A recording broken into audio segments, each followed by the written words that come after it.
El Ministerio Apostólico de Enseñanza y Predicación Rema Internacional presenta hoy al Reverendo Fernando García Sotomayor con la proclamación de las buenas nuevas de Dios para tu vida. El mensaje de ayer, el mensaje de hoy y el mensaje para la eternidad a los que tienen hambre y sed de la palabra de Dios. Un querigma de Dios para el que oiga, el que tiene oídos para oír. Escucha el dabar del Eterno a las naciones. Ahora es el tiempo para recibir el rema del Espíritu Santo a tu espíritu. Escuchemos con fe la menra del Señor para el alma. El templo es sagrado. Ahora bien, si el templo es sagrado, nuestras actitudes en la casa de Dios tienen que ser correctas. ¿Por qué? Porque son observadas por el Señor. El Señor observa nuestras actitudes cuando estamos en su casa. El templo es la casa de Dios. Y como casa de Dios se debe respetar. ¿Están de acuerdo conmigo en eso, hermanos? Todas las religiones del mundo tienen su santuario como algo sagrado. Las sinagogas de los judíos son lugares sagrados. Las mezquitas de los musulmanes son lugares sagrados. Las catedrales de los católicos romanos son lugares sagrados. Los templos de la iglesia evangélica deben ser lugares sagrados. Lo que sucede es que a veces muchos cristianos pierden de vista esta gran verdad, que el templo es sagrado. Y por eso nosotros vemos conductas inapropiadas, conductas irreverentes, conductas a veces hasta déspotas de cristianos en la casa de Dios. Porque han perdido de vista esta gran verdad, que el templo es la casa de Dios. Al entrar por las puertas de la casa de Dios, uno no debe entrar de cualquier manera. Cuando uno va a la casa de Dios, uno debe entrar con actitudes correctas, actitudes que a Dios le agraden. ¿Cuáles son esas actitudes? ¿En qué manera nosotros debemos entrar a la casa de Dios? De pronto alguno pensará, bueno, yo debo entrar con la mejor ropa, la mejor vestimenta, el mejor par de zapatos, el mejor perfume encima. Y esto es bueno, pero no lo es todo. Cuando Dios mandó a construir el tabernáculo, aquel tabernáculo portátil en el desierto, lo colocó en el centro del campamento y los materiales que se usaron para el tabernáculo eran lo mejor. Se escogió una tribu entre todos los israelitas para que ministrara en el altar. No era todo el mundo el que ministraba en el altar, era una tribu escogida por Dios. Ellos armaban y desarmaban el tabernáculo y ellos servían en el altar, sacrificaban animales, llevaban ofrendas, quemaban el incienso, todas estas cosas. Lo hacían los levitas, gente encargada para esto.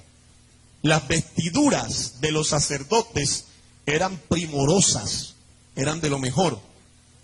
O sea que externamente el tabernáculo, cuando uno llegaba al tabernáculo, por fuera lo veía como algo feo, pero por dentro era una obra primorosa.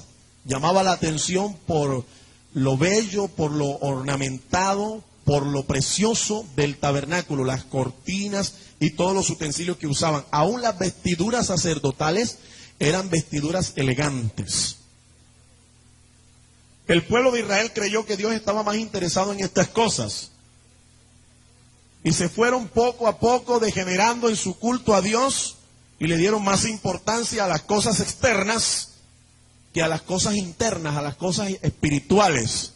Por eso finalmente el culto de Israel se degeneró, a Dios no le fue grato, y Dios entonces comenzó a tratar con un nuevo pueblo, la iglesia de Jesucristo.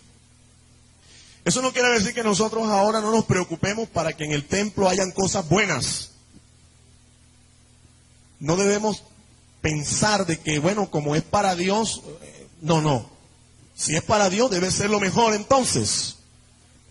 Si vamos a regalar algo para la casa de Dios, tiene que ser algo bueno, no algo que esté dañado, o viejo, o que no sirva. Tiene que ser algo que esté en buen estado, que sea perfecto. Así son todas las cosas que son ofrecidas a Dios. Dios está más interesado en las actitudes que en las cosas externas. Por eso es importante que usted conozca cuáles son esas actitudes al llegar a la casa de Dios. En primer lugar, cuando lleguemos a la casa de Dios debemos llegar con una actitud de esperanza.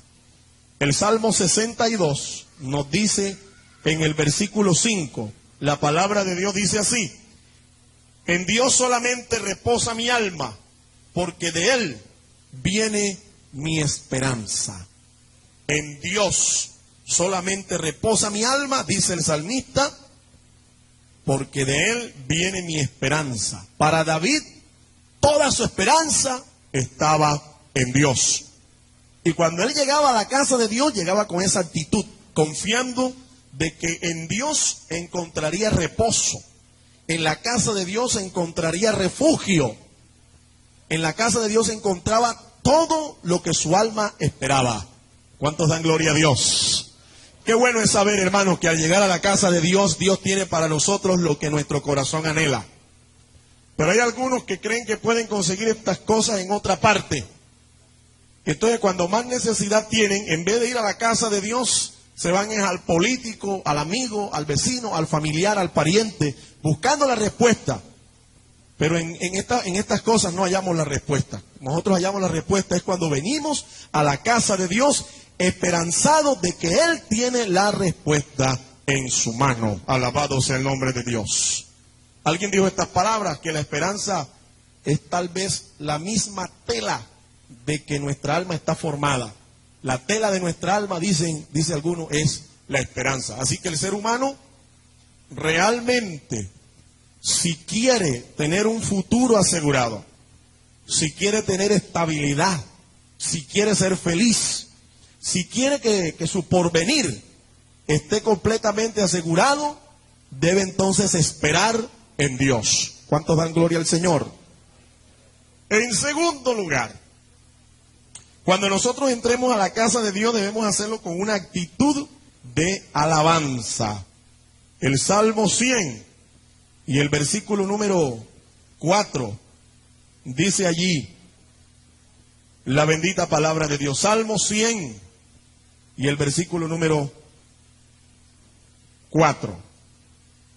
Leo la palabra, dice: entrad por sus puertas con acción de gracias, por sus atrios, ¿con qué? Con alabanza. Alabadlo, bendecid su nombre. Bendito sea Dios. Una actitud de alabanza. ¿Qué es la alabanza? Mire, la alabanza es nuestra forma de expresarle a Dios gratitud por las obras que Él hace. Expresarle a Dios gratitud por las obras que Él hace. Eso es alabarle. ¿Qué ha hecho Dios en tu vida? Todo lo que Dios ha hecho en tu vida ha sido para bien. Entonces, cuando lleguemos a su casa, debemos siempre llegar con una palabra de gratitud y un canto de alabanza al Señor por las cosas que Él ha hecho en nosotros. No solamente por las que ha hecho, sino también aún por las que ha de hacer en el futuro. Al llegar a la casa de Dios hay que bendecir su nombre, como dice el salmista. Bendecid el nombre del Señor, bendecidlo. El nombre de Dios es bendición. Y cuando nosotros le decimos a una persona, a un hermano, Dios te bendiga, no estamos dándole un saludo de cajón. Nosotros estamos diciéndole algo que es muy significativo. Estamos diciéndole a esta persona, mira, mi Dios es el Dios de la bendición.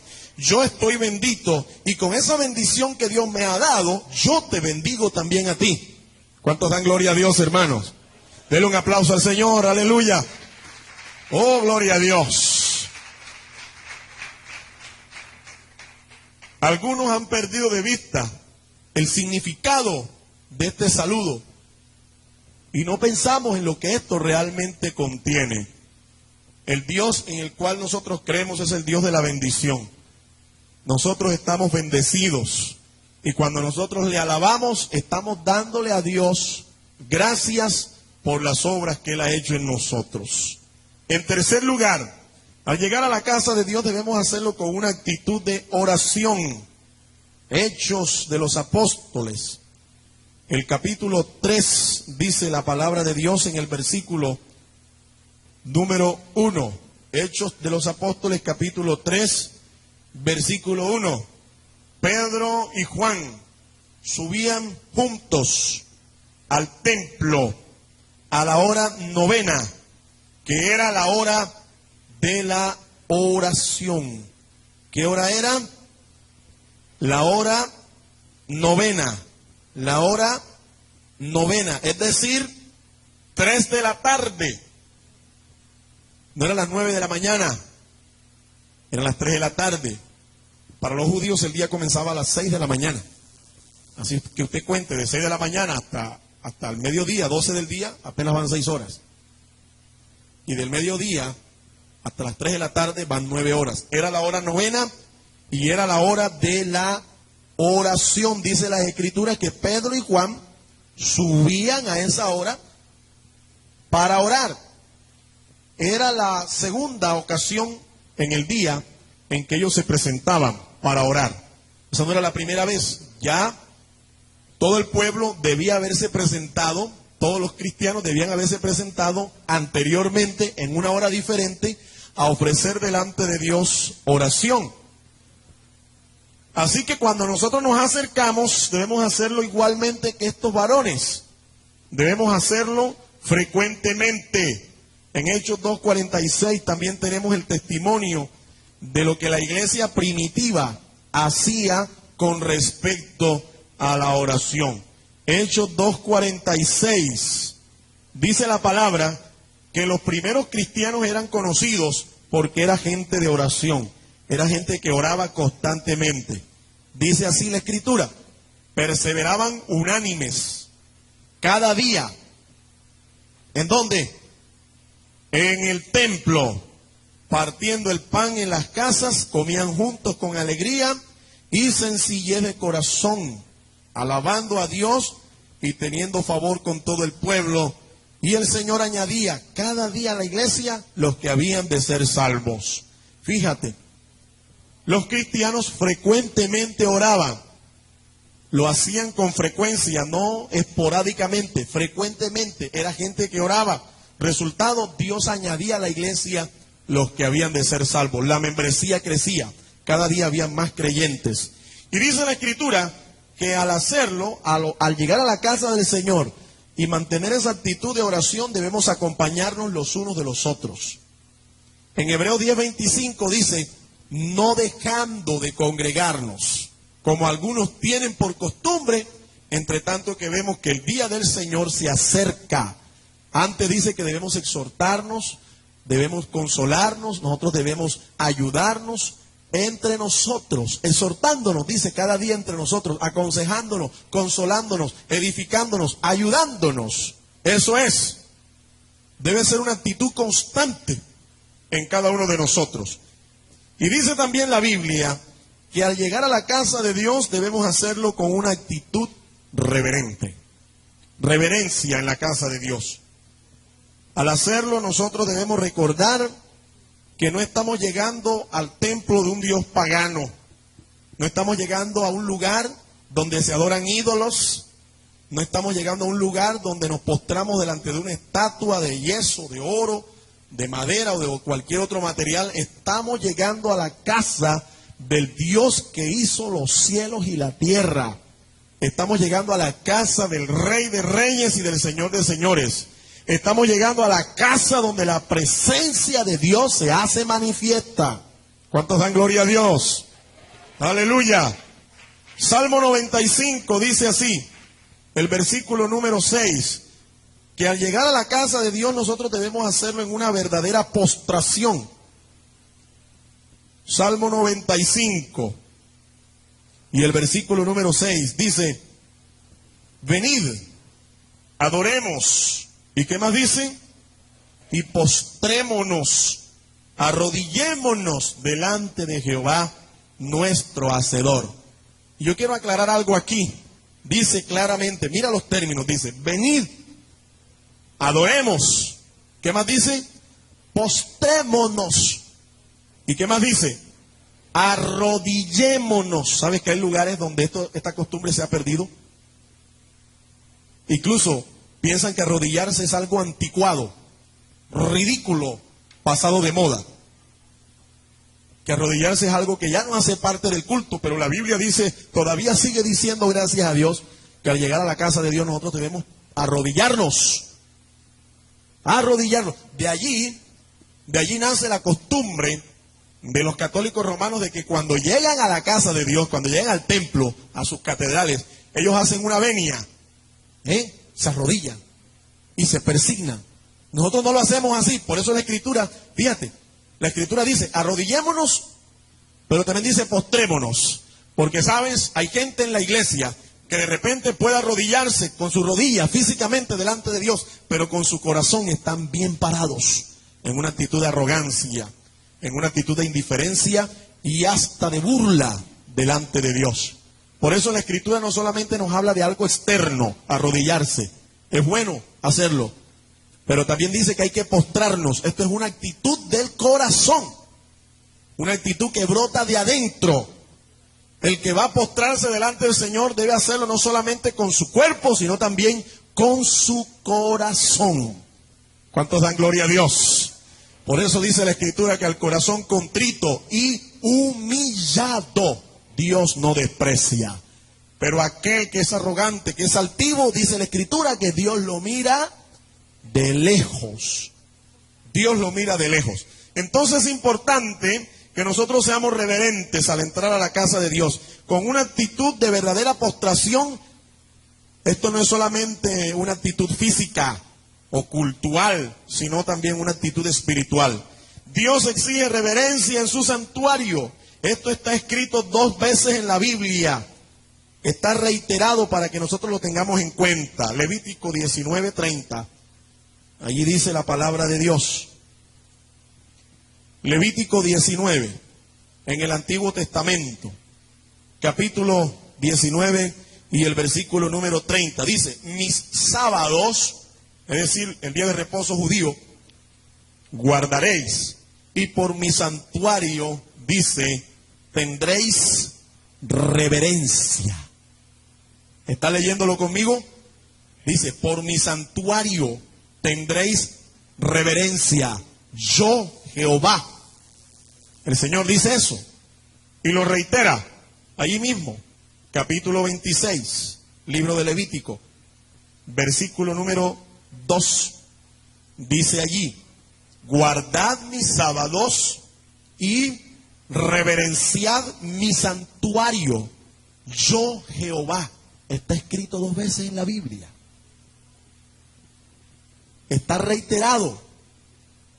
Porque parece que aún entre los judíos se había perdido la reverencia delante de Dios. Por eso Dios tiene que advertirles con una ley.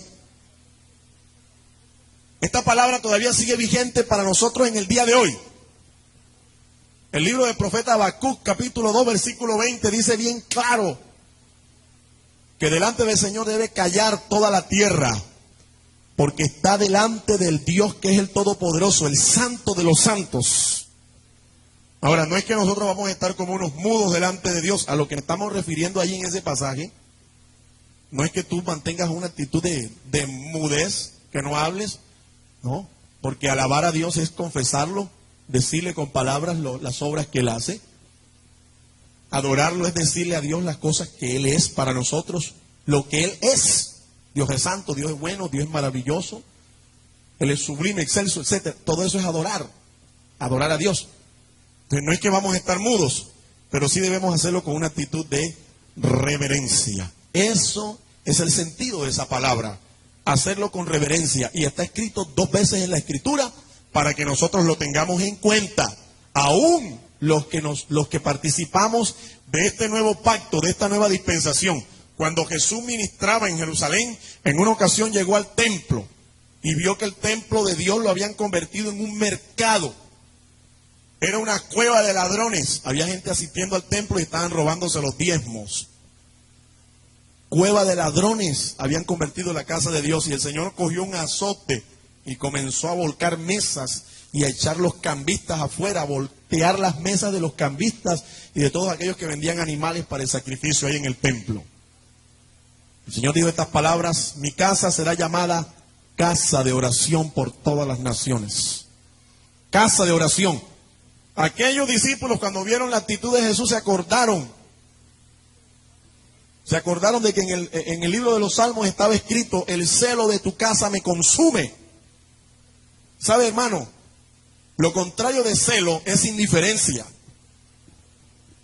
Hay muchos creyentes que quieren ver el templo de Dios bonito, quieren ver la casa de Dios bien ornamentada, quieren que no falte nada en el templo, que tengamos aire acondicionado, sillas bien acolchonadas, un buen equipo de amplificación, buenos instrumentos y todas estas cosas, buenas cortinas, etcétera, etcétera. Pero somos indiferentes a las actividades que se hacen para contribuir a que eso se logre. Queremos que sean los impíos los que traigan el billete y lo metan aquí en la casa de Dios, cuando Dios está llamando es a su pueblo. Es su pueblo quien tiene que comprometerse, no son los impíos. Este lugar no es de los impíos, este lugar es de los que son redimidos por la sangre de Jesucristo. Entonces estamos esperando que venga el inconverso, que venga el millonario fulano de tal. No. Dios cuenta es con usted. Cuando Él fue a levantar, dio la orden a Moisés para que levantara el tabernáculo, los que colaboraron, los que dieron la ofrenda, que ya sobró tanto que Moisés tuvo que decirlo: ¡epa! ¡Paren ya de ofrendar! Fue el pueblo de Dios. No fueron los inconversos, fue el pueblo de Dios. Quienes dieron para construir el templo de Jerusalén, el templo que construye Salomón, fueron los príncipes, el rey David, el rey Salomón y el pueblo de Dios. Entonces, mis amados, tenemos que comprometernos realmente para que el templo de Dios, la casa de Dios, sea algo que refleje la gloria de Dios y que nosotros podamos decir 10, 15 años más tarde, cuando ya tengamos hijos y hasta nietos, decir: ese templo, mira qué bonito es, pero yo ahí en ese templo puse también mi grano de arena y Dios me lo tendrá en cuenta. Alabado sea Dios. ¿Cuál es su actitud entonces, mi amado hermano, al llegar a la casa de Dios? Cuando nuestras actitudes son contrarias a estas, las que acabamos de mencionar, el Señor no se agrada de nosotros. Nuestra adoración delante de Dios no es grata. No la recibe el Señor. Desesperanza, tristeza, indiferencia, gritería, irreverencia, truanerías son cosas que desagradan a Dios cuando las ve en un cristiano. Y sobre todo cuando las ve en medio de la congregación de los santos, cuando las ve aquí en su casa. El Señor arde en celo cuando ve en nosotros una actitud incorrecta en su casa de oración. Ese mismo celo que mostró ya en Jerusalén, lo sigue mostrando en medio de aquellas casas o lugares que se han consagrado para Él. Cuando no se hacen las cosas correctamente.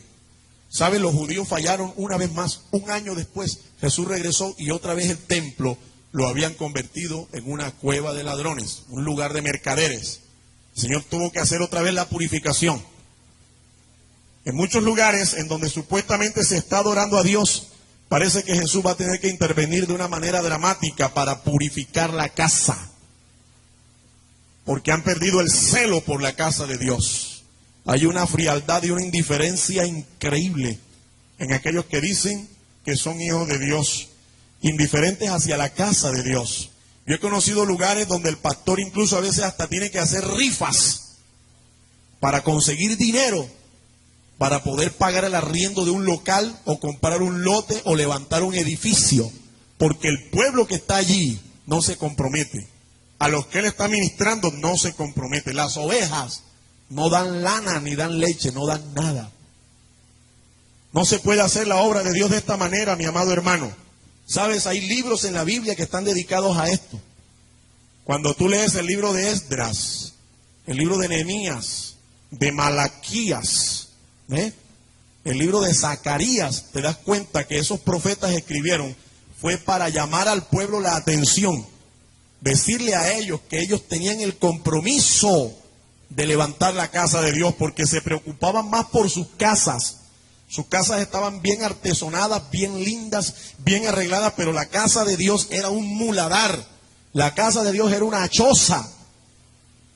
El Dios Todopoderoso adorado en una cueva, adorado en una posilga, porque el pueblo no se comprometía, estaban más interesados en sus cosas y en sus casas que en la casa de Dios. Por eso Dios levanta a estos hombres, estos profetas, para que amonesten al pueblo, para que le digan a la iglesia, le digan al pueblo: ustedes están comprometidos, esto no es de nadie, esto es de ustedes. La casa de Dios es casa de oración para todas las familias de la tierra. Alabado sea Dios. Pasarán los años y las generaciones y el testimonio suyo estará allí. Vendrán sus nietos, vendrán sus tataranietos y vendrán a la casa de Dios, un lugar que usted contribuyó para levantar. A su nombre, a su nombre. Denle un aplauso al Señor, hermano, si puede, en esta hora. Aleluya. Oh, gloria a Dios. Al leer la palabra de Dios, escuchar y la exposición de su palabra, ofrecer en general culto a Dios, nosotros debemos asumir la actitud del pueblo de Israel. En tiempos de Nehemías, cuando la ciudad, los muros y el templo de Jerusalén fue edificado después de mucho tiempo de cautiverio. 70 años habían sido esclavos en Babilonia. Y después de esos 70 años, entonces Dios levantó el corazón de varios líderes, Esdras, Nehemías, Zorobabel, y ellos reconstruyeron los muros, el templo de la ciudad misma, la reconstruyeron. Y cuando ellos hicieron esto, una ocasión, según el libro de Nehemías capítulo 8, desde el 7 hasta el 12, que ellos leyeron la palabra de Dios a todo el pueblo. Y el pueblo atendía con cuidado la exposición de la palabra. Unos lloraban porque el templo no era igual al templo de Salomón. Dios les hace después una promesa. La gloria postrera, dice, será mayor que la primera. Él estaba diciéndoles que habría una gloria mayor que vendría en el futuro. Que no se preocuparan por eso, eso era temporal. En verdad, cuando el Espíritu Santo descendió, ya Dios no solo habita o no se hace manifiesto en una casa, sino que usted es casa de Dios. El apóstol Pablo dice en la primera carta a los Corintios capítulo 6 y el versículo 15 al 17 que usted es templo del Dios viviente. Alabado sea Dios. La gente lloraba, unos lloraban y se lamentaban porque el templo no era tan bonito. El Señor les dijo: mire, la gloria postrera será mayor que la primera. Pero la gente, dice la Escritura, que después de ser consolada por medio de la palabra, ellos se alegraron y se gozaron porque entendían la palabra.